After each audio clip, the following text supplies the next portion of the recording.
സംവാദത്തിൽ വന്നാൽ നമ്മൾ സനത് വേണോ വേണ്ട എന്നുള്ളതാണോ ചർച്ച ചെയ്യേണ്ടത്?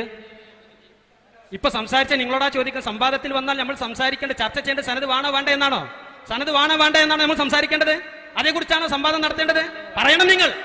അതേക്കുറിച്ചാണോ ഞങ്ങൾ സംവാദത്തിൽ വന്നാൽ സംസാരിക്കേണ്ടത്? പറയണം നിങ്ങൾ അതേക്കുറിച്ച്. ഇന്നലെ വരെ ലോകത്തോട് മുഴുവൻ നിങ്ങൾ വിളിച്ചു പറഞ്ഞൊരു യാഥാർത്ഥ്യം, ഈ മർക്കസിൽ AP ഉസ്താദ് സൂക്ഷിച്ചിട്ടുള്ള തിരികേശങ്ങൾക്ക് സനദില്ലാത്തതിനാൽ ഞങ്ങൾ അംഗീകരിക്കില്ല എന്നാണ് ചോദിക്കുന്നത്. ന്യായമാണ്. നമ്മൾ സംവാദത്തിൽ വന്നാൽ ചർച്ച ചെയ്യേണ്ടത്, സംവാദത്തിൽ പരസ്പരം ഏറ്റുമുട്ടേണ്ടത് സനത് വേണോ വേണ്ട എന്ന വിഷയത്തിലാണോ? ആണെങ്കിൽ അത് പറയണം നിങ്ങൾ. പിന്നെ അവിടുന്ന് മധ്യസ്ഥൻ എഴുതിയത് വായിച്ചു, മർക്കസിലെ തിരികേശം AP നബി സല്ലല്ലാഹു അലൈഹി വസല്ലം തങ്ങളുടേതാണ് എന്ന് ഞങ്ങളും അല്ല എന്ന് നിങ്ങളും എന്ന്. അത് മർക്കസിലെ തിരികേശം നബി സല്ലല്ലാഹു അലൈഹി വസല്ലം തങ്ങളുടേതാണ് അല്ലെങ്കിൽ അല്ല എന്ന് ഗ്രന്ഥങ്ങളിൽ നമുക്ക് കാണാൻ കഴിയോ? നിങ്ങൾ പറയണം. അതാണെങ്കിൽ വിഷയം ഇവിടെ തീർന്നു. അതല്ല, ആ മർക്കസിലെ തിരികേശം നബി സല്ലല്ലാഹു അലൈഹി വസല്ലം തങ്ങളുടേതാണ് അല്ല എന്ന് സ്ഥിരീകരിക്കണമെങ്കിൽ, അല്ലെങ്കിൽ അത് തള്ളണമെങ്കിൽ അതിന് മാനദണ്ഡം വേണം. ആ മാനദണ്ഡമായി നിങ്ങൾ ഇന്ന് വരെ ലോകത്തോട് വിളിച്ചു പറഞ്ഞത് സനദാണ്. ആ സനദിനെ കുറിച്ചാ ചോദിച്ചത്.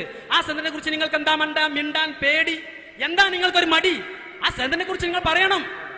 അല്ലെങ്കിൽ നിങ്ങൾ ഇവിടെ നിന്ന് പറയണം നമുക്ക് സംവാദം നടത്തേണ്ടത് സനത് വേണോ വേണ്ട എന്ന വിഷയത്തിലാണെന്ന്. അതാ ഇത്രയും നേരം ചോദിച്ചത്. നിങ്ങൾ ആ വിഷയം പറയണം. മൈക്ക് പരസ്പരം കൈമാറിയതുകൊണ്ട് കാര്യമില്ല. നിങ്ങൾ പറയേണ്ട ഒരു കാര്യം അല്ലേ. ഇതിങ്ങനെയാണെങ്കിൽ തീരുമാനമാവൂല മധ്യസ്ഥൻ.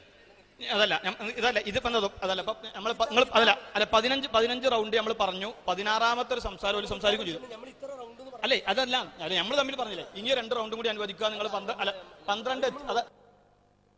2 റൗണ്ടും കൂടി അംഗീകരിക്കാന്ന് പറഞ്ഞു. ഇനിയിപ്പോ നമുക്ക് വേണ്ടെന്നാണ്. അതല്ല ഞാൻ ചോദിക്കാം, ഞാൻ പറയട്ടെ.